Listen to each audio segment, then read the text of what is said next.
of the sun in the palm of my hand.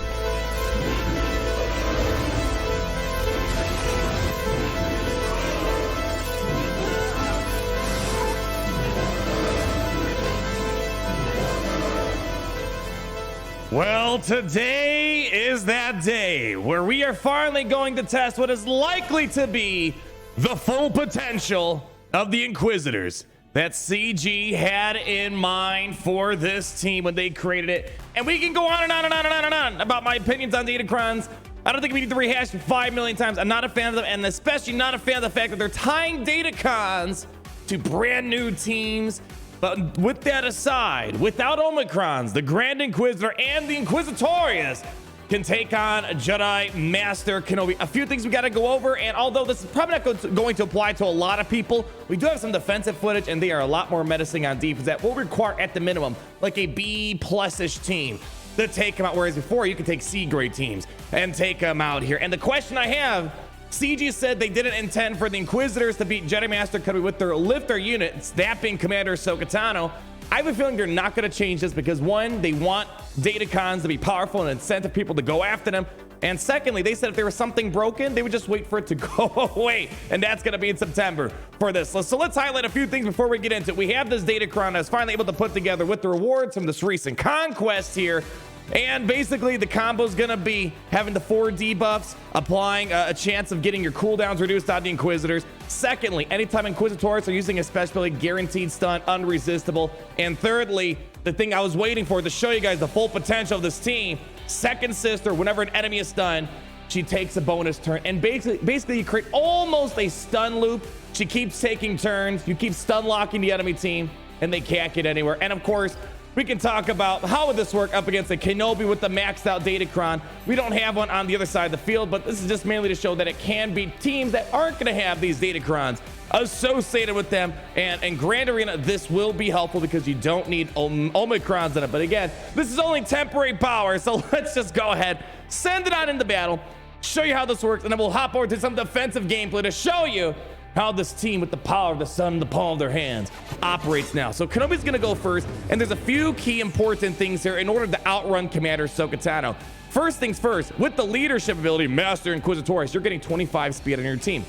But with enemies that have Purge on them, they're gonna lose 5 speed for each Inquisitorius ally, so 25 speed. So basically, the Grand Inquisitor nullifies Jedi Master Kenobi's lead to an extent. You get 30 speed from Kenobi, well, you're only going to get 5 now with Grand Inquisitor. So that means Commander Tano is only going to have 5 speed more. So over here, we have a Tano that's 372 speed as a result.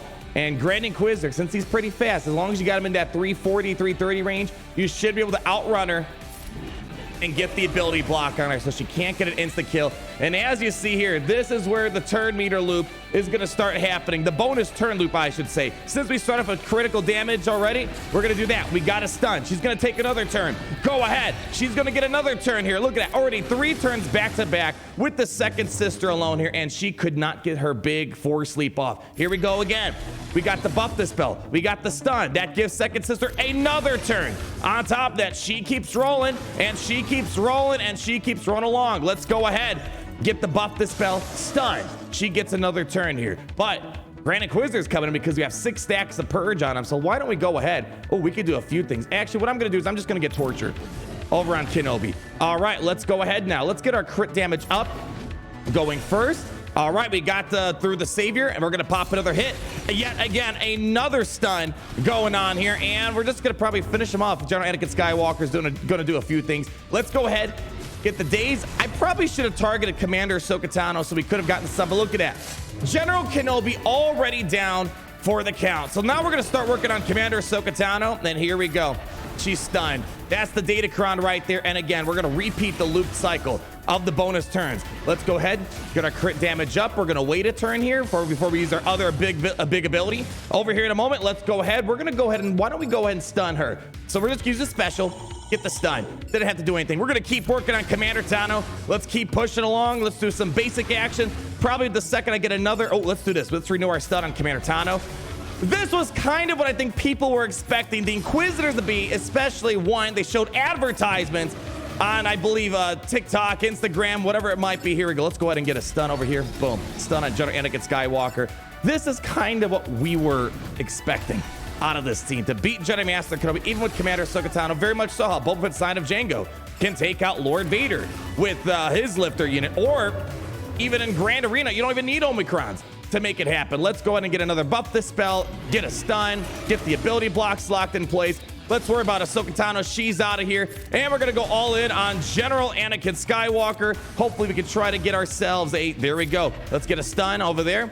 He's not getting anywhere for the moment until we critically hit him again, which is probably going to be right now. And he's going to try to mount the comeback, but without Commander Tano, they're not going to be able to get all that far. Unfortunately, they might get their ultimate pulled off here. Let's see if we can finish it off. Boom, boom, boom. And that's it. We're going to have Kenobi try to hit this high ground here in a moment, but it's way too late. This is going to be amazing, amazing banners inside of Grand Arena. Pretty much maxed out banners up against a Jedi Master Kenobi with no Omicrons. But again, it took me, a very end game player, obviously a Kraken in this game, to take this long just to get the Datacron set, to build this up. A few weeks, and I had a suspicion even before we built it up that there was going to be a good chance we're going to be able to counter Jedi Master Kenobi without the Omicrons on him. But I'm just not a huge fan of the fact that you need the Datacrons for a brand new team, a brand new legendary base team. Because put on full auto at this point right here. And we all know the problem. One of the problems with Datacrons is, one, what if you just don't get the right Datacrons? Like me, it took me a while to get this. Luckily, I got Kenobi right away, but it took me a while to put this together. And the fact that it's only going to be 3 months. So although right now we can counter Jedi Master Kenobi, it took us about 5 minutes, but that was with me chatting along here. I'm just, I don't know. I don't want to just be an endless cesspool of complaining of Datacrons, because you guys know how I feel. Let's roll some gameplay, flipping it around.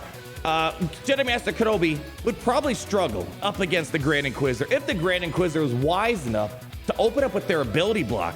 Rather, they instead open up with their torture. And yeah, you're still going to get the stun. You're still going to start a loop of stuns for Second Sister. But Commander Tano eventually is going to pop up their big hit. So if you're someone worried about the fact that, you know, maybe your Kenobi's going to have a hard time going up against them, I wouldn't worry too much, unless you're probably rocking it without Commander Ahsoka Tano. Then it could be a little bit more dicey for your team to come across here. We drove through a couple other Galactic Legends. I don't think Galactic Legends are going to struggle up against this team. But unlike our early territory war gameplay from them on defense, as well as our squad arena defense before Datacrons, they're not an amazing defensive team. But of course, once you go ahead and slap on that Datacron on them, they turn into a much different beast, where it feels like you can't quite walk over them anymore with Bad Batch. Heck, they finally can counter Shock T Bad Batch. I know, right? It only took a level 9 Datacron to make it happen. I know. Even CLS had a bit of a struggle going up against this team here. We were still able to get through. Palpatine, Mara Jade were able to do fine, but that's because I cheated a little bit and we threw on a Magma Trooper. And then with Magma Trooper getting the useful pawn for Mara Jade, they could start off right away and control the fast Inquisitor before they start their turn meter loop cycle. So it's still going to be a very beatable team. You're just going to have to throw something a little bit better if you're in the situation you come across a Grand Inquisitor with the level 9 Datacron. And keep in mind, there's only roughly 2, maybe 3,000 people in the entire game that have Grand Inquisitor. Tomorrow's gonna be the last day before the event goes away. And then slap on top of how many people actually have level 9 Datacrons? Not a lot. The point of this video is to finally reach the culmination of all this testing. We have to wait till we get the territories, you get the Omicrons, then we have to wait to get the perfect Datacron set. So the point of this was to show that, one, maybe CG didn't do their testing and we're doing something that's not supposed to be done, or two, this was their intention, especially with the bonuses being Inquisitors for the very first time for the Datacrons. This could be their intention, but point being is, we're in a game nowadays where you want to see, all right, where can a faction go? What is their ultimate potential?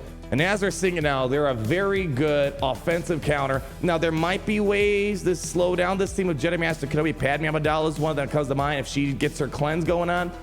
Could be a little bit more cumbersome. And of course, the attacks out of turn. Padme Amidala does not like attacks out of turn, so there might be ways to slow this down potentially. But as we're seeing, it does get work done. And I guess the big question is, what's going to happen if you see a Jedi Master Kenobi with their own stun Datacron? Because he's going to start off first. What if he stuns the Grand Inquisitor? right off the very get-go. Well, that can definitely change the course of action. And that goes to an earlier conversation. Again, I don't want to harp too much on this because even myself, I don't like being overly negative. I like to have fun. But just to briefly bring it back up again, all this does, like some people say, oh, relics and mods are neat. No, they weren't. All it does is it moves the equilibrium, and then we just have to chase after that equilibrium again. And that's what Datacrons do. So it's hard to say whether this is still going to be effective with another Datacron on the other side of the team. And as I said in the previous video, it's kind of a zero net sum type of thing at the end of the day. But point being is, this is what their ultimate potential looks like in Galaxy Heroes. I thought it was really funny. There's one more battle I want to show. When we had Inquisitors on defense, we ended up throwing Enfys Nest at them. And they couldn't get their Enfys Nest. So it still shows that this team, it's such a weird team. I'm still not a fan of it. Yes, it beats Jedi Master Luke in Territory Wars without the maxed out Datacrons. I'm not crazy impressed by it because it's not a very common team on defense. First, we have a lot of other ways to beat it, and we weren't able to beat Jedi Master Kenobi with Commander Tano, but I do suspect now, with their Omicrons and Territories, and if you got the level 9 Datacrons, this is probably going to be a way to take on Jedi Master Kenobis. But again, for those that might not have Grand Inquisitor this time around, maybe you're going to get the second time or third time around. I can't guarantee that this is going to be something you can replicate down the road. Maybe we aren't going to get these same exact bonuses on these Datacrons several months down the road. So that's why I can't say stamp of approval. Like a lot of counters I've shown in the past, they still hold to this day. With this, however, it's going to be hard to say. But at the very minimum, it's showing the potential of what you can do with Datacrons here. And they're not quite a pushover team, but again, I feel like CG's overgating brand new characters and brand new factions like the Grand Inquisitor, where they're putting a little too much viability tied into Omicrons, and now they're putting temporary viability that probably should have been baked into the team at the original state of their release. They're hiding them behind Datacrons now. So I take a lot of problem with that fact at the end of the day here. So you guys let me know what you think. I figured this was important to showcase to you guys because Datacrons are here. They're likely going to stay here. And this is what I think CG had their design intention with. We're going to gate their viability behind Omicrons and these maxed out level 9 Datacrons. And with that said, I'm not a fan of it. And I think a lot of you guys might not be too. I would be fine if Datacrons were locking viability for old, outdated teams like Krennic. Let's say Krennic becomes amazing. That's a little bit different than big legendary teams. They shouldn't be having their viability locked. Or on top of that, I don't even think Galactic Legends like Kenobi or Rey should be getting any bonuses. So anyways, that's going to wrap up today's discussion. Thank you guys for coming out here. I guess this kind of is the culmination, the peak of what we're going to talk about. We might do an in-depth review on the whole faction at some point, but I think probably at this rate, people might want a little break from the Grand Inquisitor. But hey, you guys let me know. Leave a like, comment down below, subscribe so you're not missing a thing. And of course, always remember that it's great to be in the Empire today.